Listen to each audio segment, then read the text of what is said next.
ಎಲ್ಲಾರ ಕೊಡಿ ಹೊಡಿತಾರೆ ಕಾಂತ ಒಂಚೂರು ಮುಂದೆ ಬನ್ನಿ.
अयोध्यापते श्रीरामचंद्र की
जिह्वा मे मधुमन्थमा कर्णानां भूरि विश्वमो ब्रह्मणः कोशोऽधिमेधया पीतः श्रुतं मे गोपाय आवहं देवि तन्वाना उर्वाणाचीरमात्मनः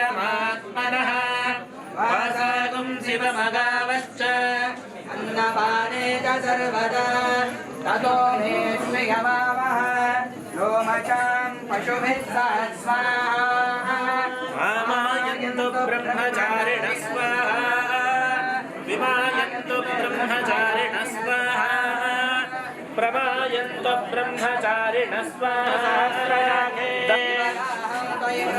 स्वाहा भक्प्रवतायन्ते एवं मां ब्रह्मचारिणः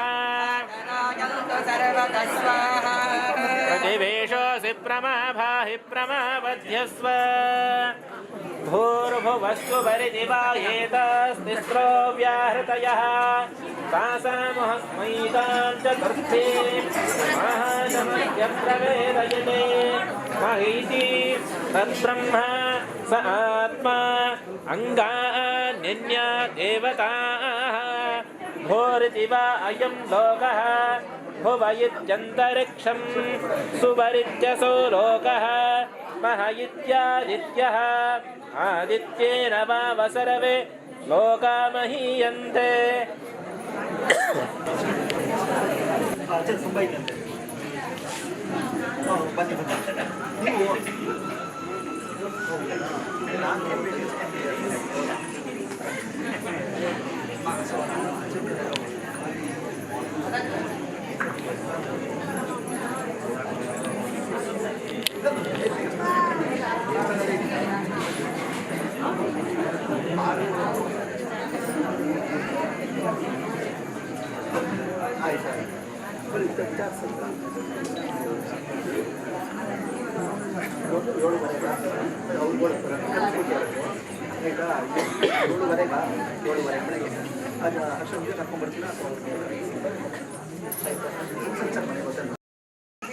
ನಮಗೆಲ್ಲ ಗೊತ್ತಿದೆ, ಇವತ್ತು ನಾವು ಅಯೋಧ್ಯೆಯಿಂದ ಬಂದಿರತಕ್ಕಂತಹ ಮಂತ್ರಾಕ್ಷತೆಗಳನ್ನ ಇಲ್ಲಿ ಬರಮಾಡ್ಕೊಂಡಿದ್ದೀವಿ.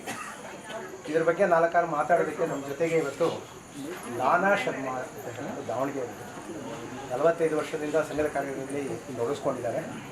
LICನಲ್ಲಿ ಕೆಲಸದಲ್ಲಿದ್ದರು. ರೀಸೆಂಟಾಗಿ ಅವರು ರಿಟೈರ್ ಆಗಿದ್ದಾರೆ. ಈಗ ಸದ್ಯಕ್ಕೆ ಕೇಶವ ಸಂವರ್ಧನಾ ಸಮಿತಿ ಜೊತೆ ತೊಡಗಿಸ್ಕೊಂಡಿದ್ದಾರೆ. ಅದರಲ್ಲಿ ಆ ಕಾರ್ಯಕ್ರಮದ ಜೊತೆ ಅವರು ತೊಡಗಿಸ್ಕೊಂಡಿದ್ದಾರೆ. ಇದರ ಹಿನ್ನೆಲೆ ಏನಿದೆ, ಅಯೋಧ್ಯೆ ಹಿನ್ನೆಲೆ ಎಲ್ಲರಿಗೂ ಗೊತ್ತಿದೆ. ಬಟ್ ಆದರೂ ಕೆಲವು ವಿಶೇಷ ಸಂಗತಿಗಳನ್ನ ನಮ್ಮ ಶರ್ಮಾಜಿಯವರು ತಮಗೆಲ್ಲ ತಿಳಿಸ್ಕೊಡ್ಬೇಕು ಅಂತ ಹೇಳಿ ತಮ್ಮೆಲ್ಲರ ಪರವಾಗಿ ನಾನು ಹೇಳ್ತೀನಿ.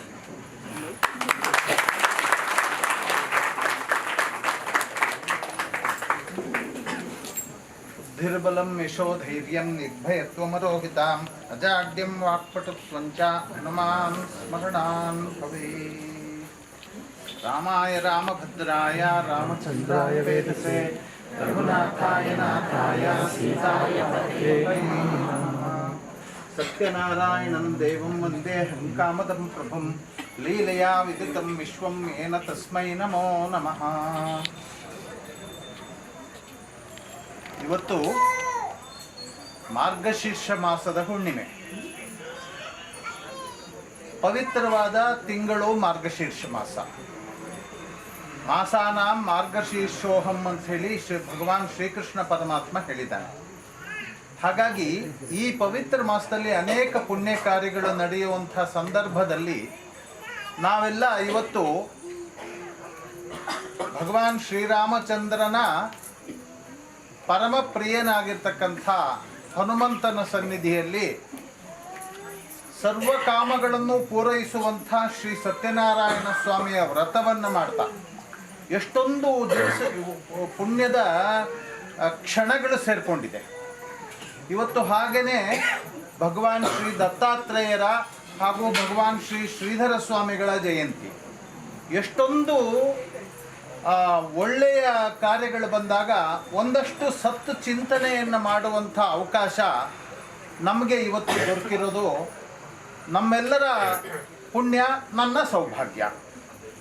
ಅನೇಕ ಪರಿಚಯದ ಮುಖಗಳನ್ನು ಕೂಡ ಇಲ್ಲಿ ನಾನು ನೋಡ್ತಾ ಇದ್ದೀನಿ. ಇಂಥ ಸಂದರ್ಭದಲ್ಲಿ ನಾವೆಲ್ಲ ಸಾವಿರಾರು ವರ್ಷಗಳಿಂದ ನಿರೀಕ್ಷೆ ಮಾಡಿದಂಥ ಒಂದು ಪವಿತ್ರ ಪುಣ್ಯ ದಿನ ಹತ್ತಿರ ಬರ್ತಾ ಇದೆ. ನಮಗೆಲ್ಲರಿಗೂ ಗೊತ್ತು. ನಾನೇನು ಅದ್ರ ಬಗ್ಗೆ ತುಂಬ ವಿಶೇಷವಾಗಿ ವಿವರ ಉಲ್ಲೇಖ ಮಾಡಬೇಕಾದ ಕಾರಣ ಇಲ್ಲ. ಆದರೂ ಆ ಕ್ಷಣ ಬಂದಾಗ ನಮ್ಗೇನು ಮಾಡಬೇಕು ಅಂತ ಗೊತ್ತಾಗಲ್ಲಲ್ಲ.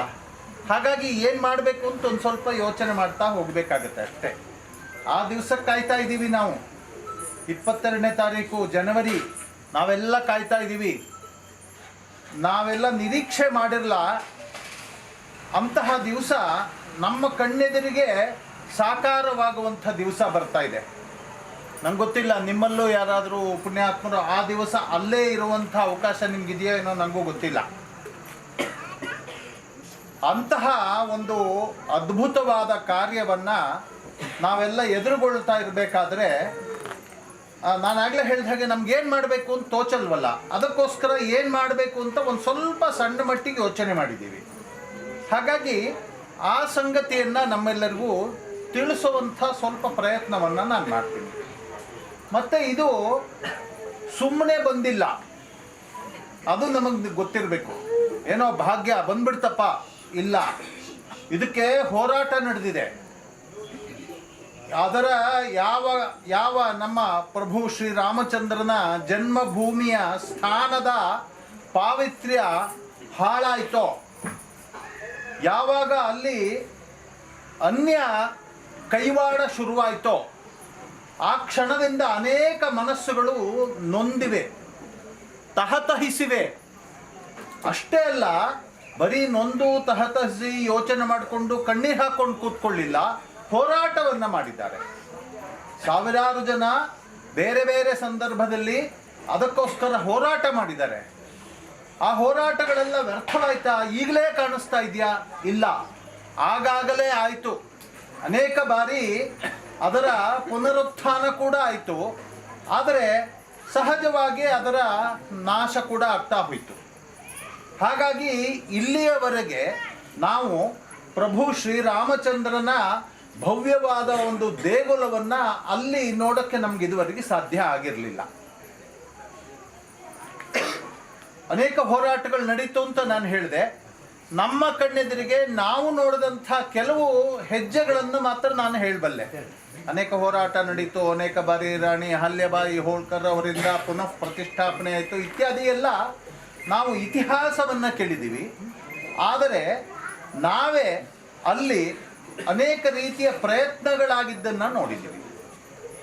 ಆ ರೀತಿಯ ಅನೇಕ ಚಟುವಟಿಕೆಗಳಿಗೆ ಒಂದು ಸ್ವಲ್ಪ ನಾವು ಕೂಡ ಕೈ ಜೋಡಿಸಿದ್ದೀವಿ. ಅಂಥ ಹೋರಾಟಗಳು ನಡೆದಾಗ ಅಲ್ಲಿಗೆ ಜಾಥಾಗಳಾಯಿತು, ಅಲ್ಲಿಯೇ ಸಂಬಂಧಪಟ್ಟಂಥ ಹೋರಾಟಗಳು ಒಂದಷ್ಟಾದರೆ ಇಡೀ ದೇಶವನ್ನು, ಇಡೀ ವಿಶ್ವವನ್ನು ಆವರಿಸಿಕೊಂಡಂಥ ಒಂದಷ್ಟು ಹೋರಾಟಗಳು ಆಯಿತು, ಒಂದಷ್ಟು ಚಟುವಟಿಕೆಗಳು ಆಯಿತು. ಎಲ್ಲರ ಮನಸ್ಸಿನಲ್ಲೂ ಈಗ ನಾವೇ ನೋಡ್ತೀವಿ, ಇಲ್ಲಿ ಬರಬೇಕಾದ್ರೆ ದಾರಿ ಉದ್ದಕ್ಕೂ ರಂಗೋಲಿ.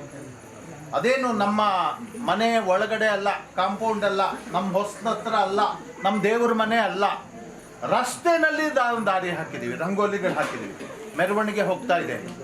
ಏನು ಒಂದು ಸಂಕೇತವನ್ನ ನಾವು ಇವತ್ತು ಅಲ್ಲಿ ಕಾಣ್ತಾ ಇದ್ದೀವಿ. ಅದರಲ್ಲಿ ಶ್ರೀರಾಮಚಂದ್ರನನ್ನ ಕಾಣ್ತಾ ಇದ್ದೀವಿ.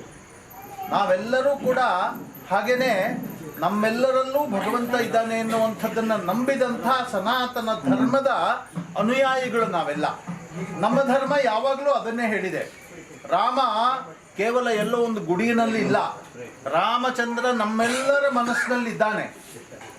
ಆದರೆ ಅಷ್ಟೇ ಸಾಲದು, ನಾವು ಆಗಾಗ ಅದನ್ನು ಪ್ರಕಟಗೊಳಿಸುವಂಥ ಅವಕಾಶನೂ ಬೇಕು. ನಮ್ಮಲ್ಲಿ ಹನುಮಂತನ ಗುಡಿ ಇದೆ, ಮೇಲ್ಗಡೆನೆ ಶ್ರೀರಾಮಚಂದ್ರ ದೇವರು ಸಪರಿವಾರರಾಗಿ ಶ್ರೀರಾಮಚಂದ್ರ ದೇವರು ಮೇಲ್ಗಡೆನೆ ಕಾಣಿಸ್ತಾ ಇದ್ದಾರೆ. ಇಲ್ಲೇ ಇದೆಯಲ್ಲಪ್ಪ ರಾಮ ಮಂದಿರ, ಇನ್ನೊಂದೇ ಹಾಕಬೇಕು? ಅನೇಕರು ಪ್ರಶ್ನೆಗಳನ್ನು ಕೇಳಿದರು. ಅಲ್ಲೇ ದೇವಸ್ಥಾನ ಯಾಕಾಗಬೇಕು, ಬೇರೆ ಕಡೆ ಎಲ್ಲ ಇಲ್ವೇನೋ? ಅನೇಕರು ಪಾಪ ಬಹಳ ಒಳ್ಳೆ ಸಲಹೆಗಳನ್ನು ಕೊಟ್ಟರು.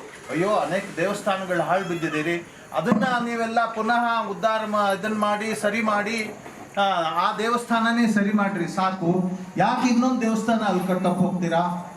ಅನೇಕರು ಪಾಪ ಇನ್ನೊಂದಷ್ಟು ಯೋಚನೆ ಮಾಡಿದರು, ಲೋಕ ಕಲ್ಯಾಣದ ಯೋಚನೆ ಮಾಡಿದರು. ಅಯ್ಯೋ, ಅಲ್ಲೊಂದು ಆಸ್ಪತ್ರೆ ಮಾಡ್ರಿ, ಅನೇಕ ರೋಗಿಗಳಿಗೆ ಒಂದು ಸಹಾಯ ಮಾಡ್ರಿ, ಅಲ್ಲೇ ಒಂದು ಇನ್ನೇನೋ ಶಾಲೆ ಮಾಡ್ರಿ, ಹೀಗೆ ಏನೇನೋ ತಮಗೆ ತೋಚಿದಂಥ ಸಲಹೆಗಳನ್ನ ಕೊಟ್ಟರು. ಅವ್ರಿಗೆ ಯಾರಿಗೂ ದೇವಸ್ಥಾನ ಯಾಕಾಗಬೇಕು ಅಲ್ಲಿ ಎನ್ನುವಂಥದ್ದನ್ನ ಅರಗಿಸ್ಕೊಳ್ಳೋಕ್ಕಾಗ್ತಾ ಇರಲಿಲ್ಲ. ಗೊತ್ತಾಗಲಿಲ್ಲ ಅಂತಲ್ಲ, ಯಾಕೆಂದ್ರೆ ಯಾರಿಗಾದ್ರೂ ಗೊತ್ತಾಗೇ ಆಗುತ್ತೆ, ಅರಗಿಸ್ಕೊಳ್ಳೋಕ್ಕಾಗಲಿಲ್ಲ ಅವ್ರಿಗೆ. ಆದರೆ ಆ ದಿವಸ ಹತ್ರ ಬಂತು, ಭಗವಂತನ ಸಂಕಲ್ಪ ಇತ್ತು. ಭಗವಂತನ ಸಂಕಲ್ಪ ಇದ್ದಾಗ ಈ ಥರ ಹೋರಾಟ ಮಾಡಿದಾಗ ಈ ಥರ ಯಾವಾಗಲೂ ಆಗಲೇಬಹುದಾಗಿತ್ತು. 91ನೇ ಇಸುವಿನಲ್ಲಿ ಅಲ್ಲಿ ಇದ್ದಂಥ ಹಳೆಯ ಕಟ್ಟಡ ಕುಸಿದು ಬಿದ್ದಾಗ, ಅಲ್ಲಿ ದೇವಸ್ಥಾನ ಸಣ್ಣದಾಗಿ ಅವತ್ತೇ ಮಾಡಿದಾಗ ಎಂಥ ಕೆಲಸ ರೀ! ಅದನ್ನು ಪೂರ್ತಿ ಆ ಹಳೆ ಕಟ್ಟಡವನ್ನು ಪೂರ್ತಿ ತೆಗೆದು ನೆಲಸಮ ಮಾಡಿ ಅಲ್ಲಿದನ್ನೆಲ್ಲ ಸಾಗಿಸಿ ಅಲ್ಲೊಂದು ದೇವಸ್ಥಾನ ಮಾಡಬೇಕು. ಇದಕ್ಕೇನು ಎಲ್ಲ ಸೇನೆಯ ಸಹಕಾರ ಇತ್ತಾ, ಸರ್ಕಾರದ ಸಹಕಾರ ಇತ್ತಾ? ಯಾವುದೂ ಇಲ್ಲ.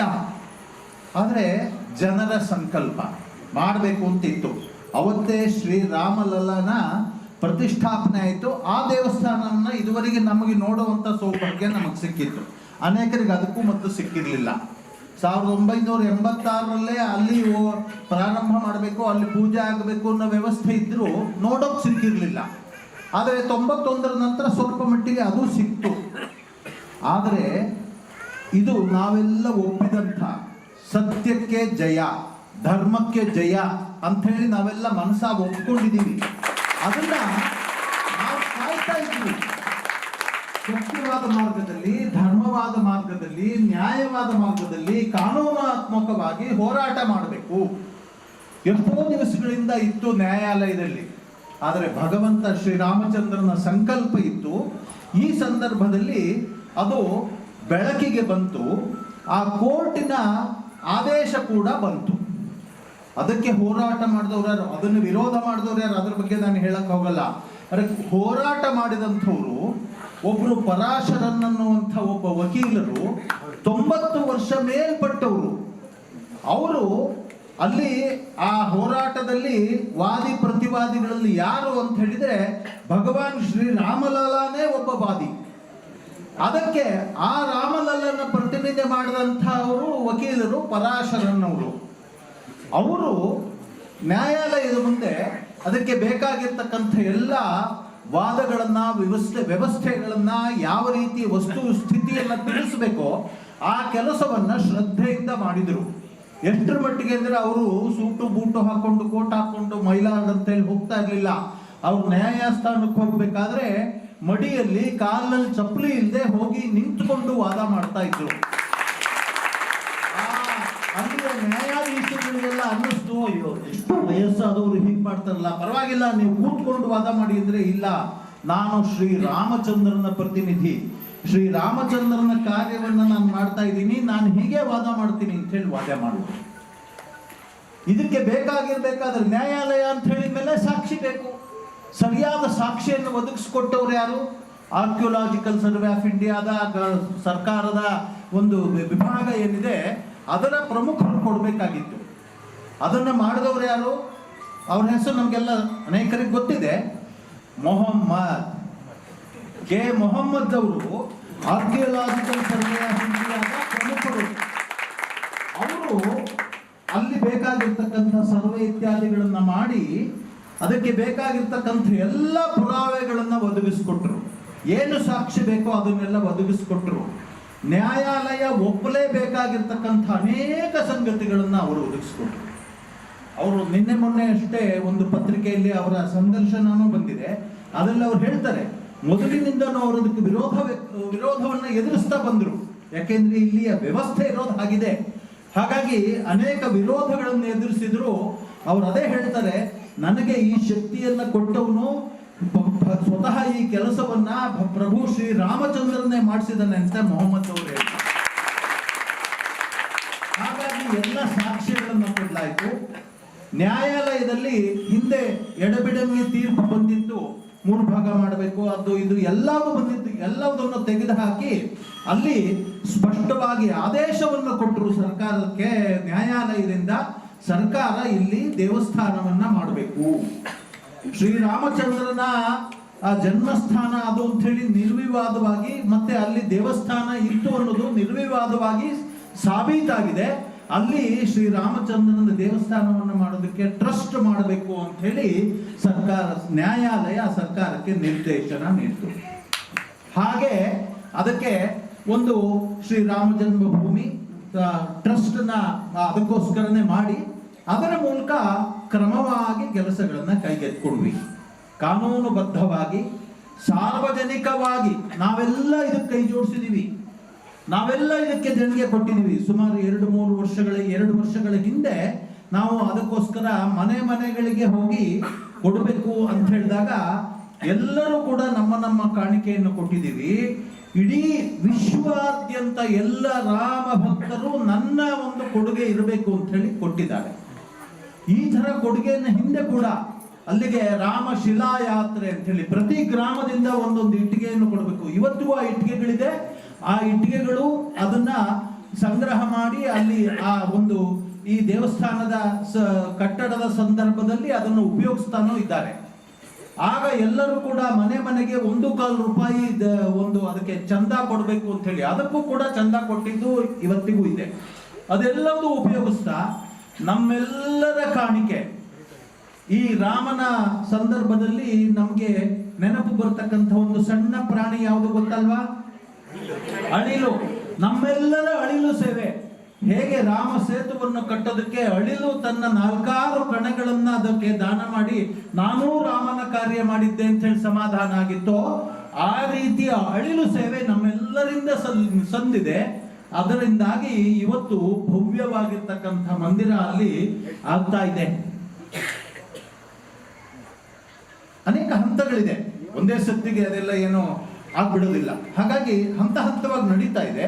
ಆದರೆ ಇವತ್ತು ಅಲ್ಲಿ ಶ್ರೀರಾಮಚಂದ್ರ ಮೂರ್ತಿ ಅಲ್ಲಿ ಕೂಡೋದಕ್ಕೆ ಏನು ಬೇಕೋ ವ್ಯವಸ್ಥೆ ಅಷ್ಟು ಆಗಿದೆ. ಅದರ ವಿವರಗಳೆಲ್ಲ ನಮಗೆ ಈಗಾಗಲೇ ಪತ್ರಿಕೆಗಳಲ್ಲಿ ಬರ್ತಾ ಇದೆ. ಅನೇಕ ಟಿವಿ ಚಾನೆಲ್ಗಳಲ್ಲಿ ಪ್ರತಿನಿತ್ಯ ಈ ಕಾರ್ಯಕ್ರಮ ಬರುತ್ತೆ. ಅಲ್ಲಿ ಏನೇನು ನಡೀತಾ ಇದೆ ಎಲ್ಲ ವಿವರಗಳನ್ನು ಕೊಡ್ತಾ ಇದ್ದಾರೆ, ನಾವೆಲ್ಲ ನೋಡ್ತಾ ಇರ್ಬೋದು. ಹೀಗೆ ಭವ್ಯವಾಗಿರ್ತಕ್ಕಂಥ ಕಾರ್ಯ ನಡೆದು ಇವತ್ತು ಆ ಪುಣ್ಯಗಳಿಗೆ ಬರ್ತಾ ಇದೆ ಜನವರಿ 22ನೇ ತಾರೀಕು. ಅದಕ್ಕೆ ನಾವೇನ್ ಮಾಡಬೇಕು,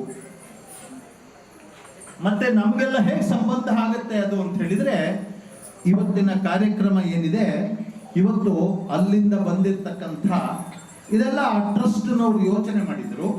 ಪ್ರತಿ ಈ ಕಾರ್ಯಕ್ಕೆ ಕೈ ಜೋಡಿಸಿದಂಥ ಪ್ರತಿ ಹಿಂದೂ ಮನೆಗೆ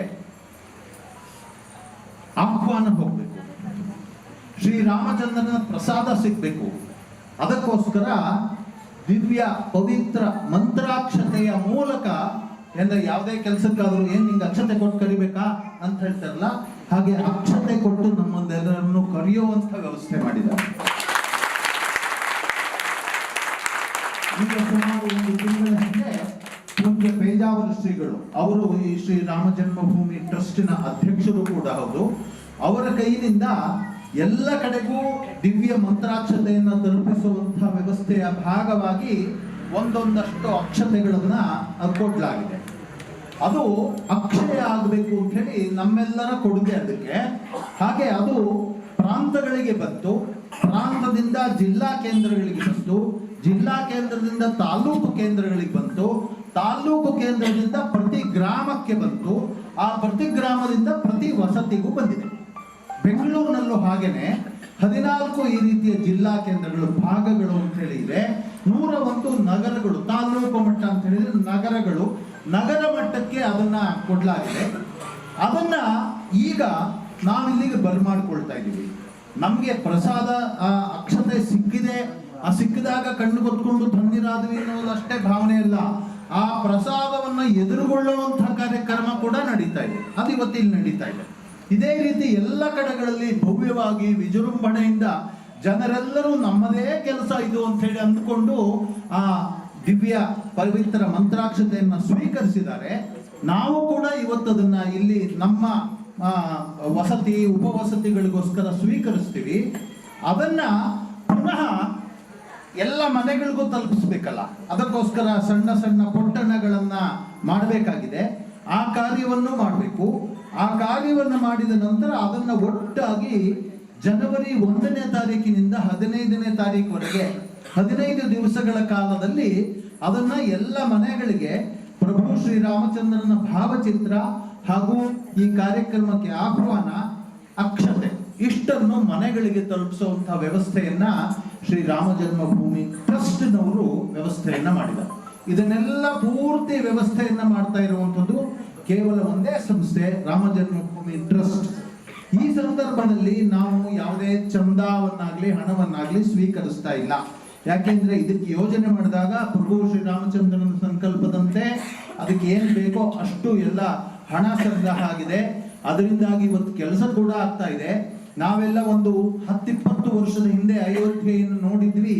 ಇವತ್ತು ನೋಡಿದ್ರೆ ಅಲ್ಲಿ ಎಷ್ಟೊಂದು ಬದಲಾವಣೆಗಳಾಗ್ಬಿಟ್ಟಿದೆ ಅಂತ ಹೇಳಿದ್ರೆ, ಅಲ್ಲಿ ಏನು ಈಗ ರೈಲ್ವೆ ಸ್ಟೇಷನ್ ಹೊಸದಾಗಿದೆ, ಇರುವಂತಹ ವ್ಯವಸ್ಥೆಗಳು ಬೇಕಾದಷ್ಟಾಗಿದೆ, ವಿಮಾನ ನಿಲ್ದಾಣ ಆಗಿದೆ, ಸದ್ಯದಲ್ಲೇ ವಿಮಾನ ನಿಲ್ದಾಣದ ಉದ್ಘಾಟನೆ ಕೂಡ ಆಗೋದಿದೆ. ಇಡೀ ವಿಶ್ವದ ಗಮನ ಸೆಳೆಯುವ ಹಾಗಾಗಬೇಕು. ಕೇವಲ ರಾಮ ಜನ್ಮಭೂಮಿ ಅಲ್ಲಿ ಹೋಗುವಂತಹ ಭಕ್ತರಿಗೆ ನಮಸ್ಕಾರ ಮಾಡೋದಕ್ಕೆ ಒಂದೇ ಜಾಗ ಅಷ್ಟೇ ಅಲ್ಲ, ಹಿಂದುವಿನ ಹೆಮ್ಮೆ ಸನಾತನ ಧರ್ಮವನ್ನು ನಂಬಿರ್ತಕ್ಕಂಥವರ ಹೆಮ್ಮೆಯ ಜಾಗ ಅದಾಗಬೇಕು. ಇಡೀ ವಿಶ್ವದಲ್ಲಿ ಆ ಸನಾತನ ಧರ್ಮಕ್ಕೆ ಗೌರವ ಅನ್ನುವಂಥ ಒಂದು ಮಾನ್ಯತೆ ಸಿಗಬೇಕು. ಈ ಪ್ರಯತ್ನವನ್ನ ವ್ಯವಸ್ಥಿತವಾಗಿ ಮಾಡಲಾಗ್ತಾ ಇದೆ. ಹಾಗಾಗಿ 22ನೇ ತಾರೀಕೊಳಗೆ ನಾವೆಲ್ಲರೂ ಇಷ್ಟು ಕೆಲಸವನ್ನ ನಾವು ಎಲ್ಲರೂ ಕೈ ಜೋಡಿಸಿ ನಾವು ಮಾಡಬೇಕಾಗುತ್ತೆ. ಇದು ಯಾರೋ ಒಬ್ಬರು ಮಾಡ್ತಾ ಇರ್ತಕ್ಕಂಥ ಕೆಲಸ ಅಲ್ಲ. ಈ ಸಂದರ್ಭದಲ್ಲಿ ಅನೇಕರು ಅನೇಕ ಥರದ ಕಾಣಿಕೆಯನ್ನ ತಮ್ಮ ತಮ್ಮ ದೇಣಿಗೆಯನ್ನು ಕೂಡ ಕೊಟ್ಟಿದ್ದಾರೆ. ಇತ್ತೀಚೆಗಷ್ಟೇ ನಮ್ಗೆ ಗೊತ್ತಿರಬೇಕು, ಬೆಂಗಳೂರಿನಿಂದಾನೇ ಒಬ್ಬರು ಭಕ್ತರು ಅಲ್ಲಿಗೆ ಬೇಕಾಗುವಂಥ ಗಂಟೆಗಳು, ದೊಡ್ಡ ದೇವಸ್ಥಾನ ಆಗಬೇಕು, ದೊಡ್ಡ ಗಂಟೆ. ಈಗ ಒಂದಷ್ಟು ದಿವಸ ಮೊದಲು ಅಲ್ಲಿಗೆ ಒಂದು ದೊಡ್ಡ ಗಂಟೆ ಹೋಗಿತ್ತು, ಕಿಲೋಮೀಟರ್ ಗಟ್ಟಲೆ ಅದರ ನಾದ ಕೇಳಿಸುವಂತಹ ದೊಡ್ಡ ಗಂಟೆ ಹೋಗಿದೆ. ಆದರೆ ದೊಡ್ಡ ಮಂದಿರ ಆಗಬೇಕು. ಅದು ಕೇವಲ ಶ್ರೀರಾಮಚಂದ್ರನ ಮಂದಿರ ಮಾತ್ರ ಆಗಿರೋದಿಲ್ಲ. ಅದಕ್ಕೆ ಬೇಕಾಗಿರ್ತಕ್ಕಂಥ ವಾಲ್ಮೀಕಿಗಳಿರಬಹುದು, ವಸಿಷ್ಠರಿರಬಹುದು, ಸೀತಾಮಾತೆಯದಿರಬಹುದು, ಹನುಮಂತನದಿರಬಹುದು, ಅನೇಕ ದೇವಸ್ಥಾನಗಳು ಕೂಡ ಅಲ್ಲಿ ಆಗುತ್ತೆ. ಇಡೀ ಪರಿಸರ ಅಯೋಧ್ಯೆ ರಾಮಾಯಣವನ್ನ ಪುನಃ ನಮ್ಮ ಕಣ್ಣೆದುರಿಗೆ ತಂದಿಡುವಂತಹ ಒಂದು ಪ್ರಯತ್ನವನ್ನ ಮಾಡಲಾಗುತ್ತೆ. ಅದಕ್ಕೆ ಬೇಕಾಗುವಂಥ ಗಂಟೆಗಳನ್ನ ಒಬ್ಬರು ಬೆಂಗಳೂರಿನ ಒಬ್ಬರು ಭಕ್ತರು ಅವರು ಅಲ್ಲಿಗೆ ಹೋಗಿ ಅವರ ಯಾವ ರೀತಿಯ ಅಪೇಕ್ಷೆ ಇದೆ ಅದನ್ನು ಕೇಳಿಕೊಟ್ಟು ಅದನ್ನು ತಮಿಳುನಾಡಿನಲ್ಲಿ ಒಂದು ಕಡೆಯಲ್ಲಿ ವಿಶೇಷವಾಗಿ ಅದನ್ನು ಎರಕ ಹೊಯಿಸಿ ಅದನ್ನ ಕಳಿಸಿದ್ವಿ ಬೆಂಗಳೂರಿನಿಂದಾನೆ. ಈಗ ಸುಮಾರು 15 ದಿವಸಗಳ ಹಿಂದೆ ಅದನ್ನ ಇಲ್ಲಿ ಎದುರುಗೊಂಡು ಬೇರೆ ಬೇರೆ ಕಡೆಗಳಲ್ಲಿ ಅದರ ಮೆರವಣಿಗೆ ಮಾಡಿ ಪೂಜೆ ಮಾಡಿ ಕಳಿಸ್ಕೊಟ್ಟಿದ್ವಿ. ಇನ್ಯಾರೋ ಒಬ್ರು ಭಕ್ತರು ಅಲ್ಲಿಗೆ ಬೇಕಾಗ್ತಕ್ಕಂಥ ಎಲ್ಲ ಪೂಜಾ ಸಾಮಗ್ರಿಗಳು ನಮ್ಗೆ ಗೊತ್ತಿದೆ. ಇಲ್ಲಿ ಪೂಜೆ ಮಾಡ್ಬೇಕಾದ್ರೆ ನಮ್ಗೆ ಅನೇಕ ರೀತಿಯ ಬಟ್ಲುಗಳು ಬೇಕಾಗುತ್ತೆ, ದೊಡ್ಡ ಪಂಚಪಾತ್ರೆ ಬೇಕಾಗುತ್ತೆ, ತಂಬಿಗೆ ಬೇಕಾಗುತ್ತೆ, ಆರತಿ ಬೇಕಾಗುತ್ತೆ, ಧೂಪಕ್ಕೆ ಬೇಕಾಗುತ್ತೆ, ಎಲ್ಲ ಸಂಗತಿಗಳನ್ನ ಒಬ್ರು ಬೆಳ್ಳಿಯದನ್ನ ಮಾಡಿಸಿಕೊಟ್ಟಿದ್ದಾರೆ. ಇನ್ನೊಬ್ರು ಈ ರಾಮಾಯಣದ ಅನೇಕ ಸಂಗತಿಗಳನ್ನ ಜೋಡಿಸ್ತಕ್ಕಂಥ ದೊಡ್ಡ ಮನೆಗೆ 22ನೇ ತಾರೀಕು ನಾವೇನ್ ಮಾಡ್ಬೇಕಪ್ಪ ಅಂತ ಹೇಳಿದ್ರೆ, ನಾವೆಲ್ಲರೂ ಕೂಡ ನಮ್ಮ ನಮ್ಮ ಮನೆಯಲ್ಲಿ ನಮ್ಮ ನಮ್ಮ ಇಷ್ಟ ದೇವರನ್ನ ಆರಾಧನೆ ಮಾಡಿ ಒಟ್ಟಾಗಿ ಒಂದು ಕಡೆ ಸೇರೋ ವ್ಯವಸ್ಥೆ, ಅದು ವ್ಯವಸ್ಥೆ ಆಗತ್ತೆ. ಒಟ್ಟಾಗಿ ನಾವೆಲ್ಲ ಸೇರ್ಬೇಕು. ಎಲ್ಲ ದೇವಸ್ಥಾನಗಳಲ್ಲಿ ಆಯಾ ದೇವರುಗಳಿಗೆ ವಿಶೇಷ ಪೂಜೆ ಆಗಬೇಕು. ಕೇವಲ ರಾಮದೇವ್ರ ದೇವಸ್ಥಾನ ಆಗ್ತಾ ಇದೆ ರಾಮದೇವ್ರ ಪೂಜೆ ಅಷ್ಟೇ ಅಲ್ಲ. ಯಾಕೆಂದ್ರೆ ಇದಕ್ಕೆ ಇಡೀ ಆ ರಾಮಾಯಣದ ಸಂದರ್ಭದಲ್ಲಿ ಎಲ್ಲ ದೇವತೆಗಳು ಕೂಡ ತಾವು ಒಂದೊಂದು ಅವತಾರವನ್ನು ತೆಗೆದುಕೊಂಡು ಭೂಮಿಗೆ ಬಂದು ಶ್ರೀರಾಮನ ಕಾರ್ಯಕ್ಕೆ ಹೇಗೆ ಸಹಕಾರ ಕೊಟ್ಟಿದ್ರೋ ಹಾಗೆ ಇವತ್ತು ಎಲ್ಲ ದೇವಾಲಯಗಳ, ಎಲ್ಲ ದೇವರುಗಳ, ಎಲ್ಲ ದೇವತೆಗಳ ಆಶೀರ್ವಾದ ಬೇಕು. ಅದಕ್ಕೋಸ್ಕರ ಎಲ್ಲ ದೇವಸ್ಥಾನಗಳಲ್ಲಿ ವಿಶೇಷ ಪೂಜೆಯ ವ್ಯವಸ್ಥೆ ಆಗಬೇಕು. ಹಾಗೆ ನಾವೆಲ್ಲ ನಮಗೆ ಅನುಕೂಲವಾಗತಕ್ಕಂಥ ಒಂದು ಜಾಗದಲ್ಲಿ ಸೇರಿ ದೊಡ್ಡ LED ಟಿವಿ ಇತ್ಯಾದಿಗಳನ್ನ ನಮ್ಮ ಮನೆಯಲ್ಲಿ ಟಿವಿನಲ್ಲಿ ಬರುತ್ತೆ. ಅದೇನು ಎಲ್ಲ ಇವತ್ತಿಗೆ ಎಲ್ಲ ಯಾವುದೋ ಒಂದು ಚಾನಲ್ ಹುಡುಕಬೇಕು ಅನ್ನೋ ಪ್ರಶ್ನೆ ಇಲ್ಲ. ಎಲ್ಲಾ ಚಾನಲ್ನವರು ಅವರು ಅವತ್ತು ಅದೇ ಕೆಲಸ ಮಾಡ್ತಾರೆ. ಇಡೀ ವಿಶ್ವದಲ್ಲಿ ಎಲ್ಲಾ ಚಾನಲ್ಗಳಲ್ಲೂ ಆ ಒಂದು ಪವಿತ್ರ ಕ್ಷಣದ ತೋರಿಸುವಂತ ವ್ಯವಸ್ಥೆ ಆಗುತ್ತೆ. ನಾವು ಕೂಡ ಒಂದು ಕಡೆ ವ್ಯವಸ್ಥೆ ಮಾಡ್ಕೊಳ್ತಾ ನಾವೆಲ್ಲ ಒಟ್ಟಾಗಿ ಸೇರಿ ಶ್ರೀರಾಮಚಂದ್ರ ಪ್ರಭುವಿಗೆ ಜೈಕಾರವನ್ನು ಹಾಕ್ತಾ ಶ್ರೀರಾಮಚಂದ್ರನ ಮೂರ್ತಿಯ ಪ್ರತಿಷ್ಠಾಪನೆಯ ಸುಮುಹೂರ್ತದಲ್ಲಿ ನಾವೆಲ್ಲ ಪಾಲ್ಗೊಳ್ಬೇಕು. ಅವತ್ತಿನ ದಿವಸ ಶ್ರೀರಾಮಚಂದ್ರನ ಹೆಸರಿನಲ್ಲೇ ನಾವು ಅವತ್ತಿನ ಇಡೀ ದಿವಸವನ್ನು ನಮ್ಮ ಕಾರ್ಯಕ್ರಮಗಳನ್ನು ಜೋಡಿಸ್ಕೊಳ್ಬೇಕು. ಹಾಗೇನೆ ಎಲ್ಲ ಮನೆಗಳಲ್ಲೂ 5 ದೀಪ. ಹಿಂದೆ ಒಂದ್ಸಾರಿ ಪ್ರಧಾನಮಂತ್ರಿಗಳು ಕರೆ ಕೊಟ್ಟಿದ್ರು, ನಾವು ಅದನ್ನ ಮಾಡಿದೀವಿ ಕೂಡ. ಹಾಗೆ ಎಲ್ಲ ಮನೆಗಳಲ್ಲಿ 5 ದೀಪಗಳನ್ನ ಹಚ್ಚಬೇಕು. ನಾವು ನಮ್ಮ ಪಕ್ಕದ ಮನೆಯವ್ರು ಹೇಳ್ಬೇಕು, ಆ ಕಡೆ ಪಕ್ಕದ ಮನೆಯವ್ರು ಹೇಳ್ಬೇಕು. ಅಕಸ್ಮಾತ್ ಅವ್ರ ಹತ್ರ 5 ದೀಪ ಇದ್ದಿದ್ರೆ ನಾವೊಂದು 5 ದೀಪವನ್ನು ಒದಗಿಸ್ಕೊಟ್ಟು ಎಲ್ಲ ಮನೆಗಳಲ್ಲೂ ಅವತ್ತು ಸಾಯಂಕಾಲ ಡ್ರೋನ್ನಲ್ಲಿ ಫೋಟೋ ತೆಗೆದ್ರೆ ಇಡೀ ವಿಶ್ವ, ಭಾರತ ಮೊದಲು, ನಮ್ಮೂರು ಬೆಂಗಳೂರು ಮೊದಲು, ಆಮೇಲೆ ಭಾರತ, ಕರ್ನಾಟಕ, ಆಮೇಲೆ ಭಾರತ, ಆಮೇಲೆ ವಿಶ್ವ, ಎಲ್ಲ ಕಡೆಯಿಂದ ಆ ಶ್ರೀರಾಮಚಂದ್ರನ ಪ್ರಭೆ ಬರೋ ಹಾಗಾಗಬೇಕು. ಹಾಗಾಗಿ ಎಲ್ಲ ಮನೆಗಳಲ್ಲಿ 5 ದೀಪಗಳನ್ನ ಹೊರಗಡೆ ಕಾಣೋ ಹಾಗೆ ನಾವು ಹಚ್ಚಬೇಕು. ಇಷ್ಟು ಕಾರ್ಯಕ್ರಮವನ್ನ ಟ್ರಸ್ಟಿನ ವತಿಯಿಂದ ಅಪೇಕ್ಷೆ ಪಟ್ಟಿದ್ದಾರೆ. ನಮ್ಮ ಒಂದು ಭಕ್ತಿಯನ್ನ ಈ ರೂಪದಲ್ಲಿ ತೋರಿಸೋಣ ಅಂತೇಳಿ. ಅದಕ್ಕಾಗಿ ಈ ಎಲ್ಲ ಕಾರ್ಯಕ್ರಮಗಳಲ್ಲಿ ನಾವೆಲ್ಲ ಪಾಲ್ಗೊಳ್ಬೇಕು. ನಾವೆಲ್ಲ ಮನೆಗಳಿಗೆ ಅಕ್ಷತೆಯನ್ನ ತಲುಪಿಸುವಂತಹ ಕಾರ್ಯದಲ್ಲಿ ನಾವೆಲ್ಲ ಒಟ್ಟಾಗಬೇಕು.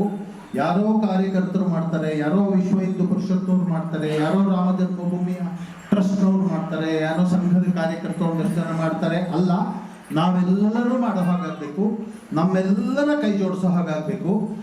ವಾನರ ಸೇನೆ ಹೇಗೆ ದೊಡ್ಡ ರಾಕ್ಷಸರ ಸೇನೆಯನ್ನ ಒಂದು ಸೇತುವೆ ಮೂಲಕ ದಾಟಿ ಹೋಗಿ ಹೇಗೆ ಶ್ರೀರಾಮನ ಕಾರ್ಯಕ್ಕೆ ಕೈ ಜೋಡಿಸಿ ಶ್ರೀರಾಮಚಂದ್ರನಿಗೆ ಜಯವನ್ನು ಉಂಟು ಮಾಡಿ ರಾಮಾಯಣವನ್ನ ಮಂಗಳಕರವಾಗಿ ಮಾಡಿದೋ ಆ ರೀತಿಯ ಕಾರ್ಯಕ್ಕೆ ತಾವೆಲ್ಲರೂ ಕೈ ಜೋಡಿಸೋ ಹಾಗಾಗಬೇಕು.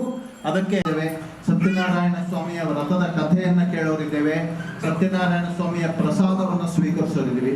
ಭಗವಾನ್ ಸತ್ಯನಾರಾಯಣನ ಆಶೀರ್ವಾದ ಈ ಕಾರ್ಯಕ್ಕೆ. ಪ್ರಭು ಶ್ರೀರಾಮಚಂದ್ರ ಮಹಾರಾಜ ಕೀ, ಪವನ ಪುತ್ರ ಹನುಮಾನ ಕೀ, ಸಮಸ್ತ ಸಂತ ಗಣ ಕೀ, ಭಾರತ್ ಮಾತಾ ಕೀ. ಇವತ್ತು ಅವರು ನನಗೆ ಸಂಕ್ಷಿಪ್ತವಾಗಿ ಎಲ್ಲ ಹೇಳ್ತಿದ್ದಾರೆ. ಅವರನ್ನು ಕ್ಷಮೆ ಕೇಳ್ತೀನಿ, ಅವ್ರಿಗೆ ಇನ್ನೂ ಸಾಕಷ್ಟು ಸಮಯ ಕೊಡಬೇಕಾಗಿತ್ತು. ಅವ್ರು ಕೊಟ್ಟಿದ್ರೆ ಬಹುಶಃ ಒಂದು 2-3 ಗಂಟೆ ಮಾತಾಡಿರೋರು. ಸೊ ಅದಕ್ಕೆ ಕ್ಷಮೆ ಇರಲಿ. ಸೊ ಅವ್ರಿಗಾಗಲೇ ಹೇಳಿದಾಗೆ ನಾವು 22ನೇ ತಾರೀಕು ಏನು ಕಾರ್ಯಕ್ರಮ ಮಾಡಬೇಕು ಅಂತ ಹೇಳಿದ್ದಾರೆ. ಸೊ ಆ ದೃಷ್ಟಿನಲ್ಲಿ ನಾವು ಈಗಾಗಲೇ ಒಂದು ಕಮಿಟಿ ವರ್ಕ್ ಮಾಡ್ತಾ ಇದೆ. ಟೆಂಪಲ್ ಇದ್ರ ವತಿಯಿಂದ ಈಗಾಗಲೇ ಒಂದು ಸಾಕಷ್ಟು ಜನ ಇದ್ದೀವಿ, ಒಂದು 20-25 ಜನ ಆಗಲೇ ಸೇರ್ಕೊಂಡ್ಬಿಟ್ಟಿದೆ. ಇನ್ನೂ ಸಾಕಷ್ಟು ಜನ ತುಂಬ ಉತ್ಸಾಹ ತೋರಿಸ್ತಾ ಇದ್ದಾರೆ. ಸೊ ಅವತ್ತು ಏನೇನು ಕಾರ್ಯಕ್ರಮ ಮಾಡ್ತೀವಿ ಅದನ್ನೆಲ್ಲ ತಿಳಿಸ್ತೀವಿ. ಒಂದು LED, ಅವ್ರು ಹೇಳ್ದಂಗೆ ಒಂದು LED ದೊಡ್ಡ TV ಹಾಕಬೇಕು ಅಂತ ಯೋಚನೆ ಇದೆ. ನಮ್ಮ ಸತ್ಯ ಅವ್ರು ಇಲ್ಲೇ ಹಾಕಬೇಕು ಅಂದ್ರೆ ಯಾಕೋ ಈಗ ಜನ ನೋಡ್ತಾ ಇದೆ, ನಮ್ಗೆ ಇಲ್ಲಿ ಆಗುತ್ತೆ ಅನ್ನೋ ಡೌಟ್ ಇದೆ. ಸೊ ಇದು ಇವತ್ತು ಇಷ್ಟೇ ಇದ್ಮೇಲೆ ಇನ್ನು 22ನೇ ತಾರೀಕು ಇನ್ನೂ ತುಂಬ ಜಾಸ್ತಿ ಇದೆ. ಬಟ್ ಶರ್ಮಾಜಿ ಒಂದೇ ಒಂದು ಸಣ್ಣ, ಅವ್ರು ಅಷ್ಟು ಸರಿಯಾಗಿ ಹೇಳಲಿಲ್ಲ ಅನ್ಸುತ್ತೆ. ಅವರು ಕಾಣಿಕೆಯನ್ನು ಕೊಡಬೇಡಿ ಅಂದರು. ಅವ್ರು ಕೊಡಬೇಡಿ ಅಂತ ಹೇಳಿದ್ದು ಅಯೋಧ್ಯೆಗೆ. ಈ ಕಾರ್ಯಕ್ರಮ ಮಾಡೋಕ್ಕೆ ನಮಗೆ ಸಾಕಷ್ಟು ಸೊ ಅದರಿಂದ ತಾವೆಲ್ಲರೂ ತನು ಮನ ಜೊತೆಗೆ ಜಾಸ್ತಿ ಧನ ಇದನ್ನು ಕೊಟ್ಟರೆ ಕಾರ್ಯಕ್ರಮ ಎಲ್ಲ ಸುಲಭವಾಗಿ ನಡೆಯುತ್ತೆ. ಅವತ್ತು ಬೆಳಗ್ಗೆ ಅದೇನು ಸಮಯ ಇರುತ್ತೆ ಆ ಸಮಯಕ್ಕೆ ಸರಿಯಾಗಿ ನಾವಿಲ್ಲಿ ಒಂದು TV ಅರೇಂಜ್ ಮಾಡ್ತೀವಿ. ಬಹುಶಃ ಇಲ್ಲಿ ಅರೇಂಜ್ ಮಾಡ್ತೀವಿ, ಅವ್ರನ್ನ ಬರೋಕ್ಕೆ ಹೇಳಿದ್ದೀವಿ. ಇಲ್ಲಿ ಆಗುತ್ತೋ ಇಲ್ವೋ ನೋಡಿಕೊಂಡು, ಇದು ಸಪೋಸ್ ಆಗಲಿಲ್ಲ ಅಂದರೆ ಸ್ಪೋರ್ಟ್ಸ್ ಕಾಂಪ್ಲೆಕ್ಸು, ಇಲ್ಲಾಂದರೆ ಅದನ್ನು ಕಮಿಟಿ ತೀರ್ಮಾನ ಮಾಡುತ್ತೆ. ಅದಕ್ಕೆ ಎಲ್ಲ ಕಮಿಟಿ ಇದೆ. ನಮ್ಮ ಅಯ್ಯಂಗಾರು, ಸುದರ್ಶನು, ವೆಂಕಟೇಶ್ ಎಲ್ಲರೂ ಇದ್ದಾರೆ. ಎಲ್ಲರ ಜೊತೆನೂ ಸಲಹೆ ತೊಗೊಂಡು ಮಾಡ್ತೀವಿ. ಇನ್ನೂ ಬೇಕಷ್ಟು ಜನ ಇದ್ದಾರೆ. ಸೊ ಅದು ಎಲ್ಲಿ ಅನುಕೂಲನ ಅದನ್ನು ನೋಡ್ಕೊಂಡು ಮಾಡ್ತೀವಿ. ಮಧ್ಯಾಹ್ನ ಆ್ಯಸ್ ಯೂಶುವಲ್ ನಮ್ಮ ದೇವಸ್ಥಾನ ತುಂಬ ಪಾಪ್ಯುಲರು, ಒಳ್ಳೊಳ್ಳೆ ಪ್ರಸಾದಕ್ಕೆ ಒಳ್ಳೆ ಮಧ್ಯಾಹ್ನ ಪ್ರಸಾದ ಇರುತ್ತೆ. ಮತ್ತು ಸಾಯಂಕಾಲ ಕಾರ್ಯಕ್ರಮಗಳಿರುತ್ತೆ, ಸಂಗೀತ ಕಾರ್ಯಕ್ರಮ ಇರುತ್ತೆ, ವೇದಘೋಷ ಇರುತ್ತೆ, ಈ ಥರದ್ದೆಲ್ಲ ಇರುತ್ತೆ. ಮತ್ತು ಅದಾದಮೇಲೆ ಮತ್ತೆ ಪ್ರಸಾದ ವಿನಿಯೋಗ ಇರುತ್ತೆ. ಇದೆಲ್ಲರಲ್ಲೂ ಎಲ್ಲರೂ ಸಕ್ರಿಯವಾಗಿ ಭಾಗವಹಿಸಬೇಕು ಅಂತ ಕೇಳ್ಕೊಡ್ತಾ ನಾನು ಈ ಕಾರ್ಯಕ್ರಮನ ನಮ್ಮ ಆಚಾರ್ಯ ಅವರಿಗೆ ಹ್ಯಾಂಡ್ ಓವರ್ ಮಾಡ್ತಾ ಇದ್ದೀನಿ. ಅದು ಸೋಮವಾರ ಬರುತ್ತೆ, 22ನೇ ತಾರೀಕು ಜನವರಿ ಸೋಮವಾರ ಬರುತ್ತೆ. ದಯವಿಟ್ಟು ನಾವು ಒಂದು ದಿವಸ ಎಲ್ಲ ವರ್ಕ್ ಫ್ರಮ್ ಹೋಮ್ ಸುಮಾರು ಜನಕ್ಕೆ ಇರುತ್ತೆ. ಇಲ್ಲದೆ ಇದ್ದವರು ಎಲ್ಲರೂ ರಜಾ ತಗೊಂಡು ಅವತ್ತು ಸಂಪೂರ್ಣವಾಗಿ ಎಲ್ಲರೂ ಜೊತೆಯಲ್ಲಿ ಕೂತ್ಕೊಂಡು ಒಂದು ಊರ ಹಬ್ಬದ ಥರ ನಾವು ಆಚರಣೆ ಮಾಡಬೇಕು ಅಂತ ಎಲ್ಲರೂ ಕೇಳ್ತಾರೆ.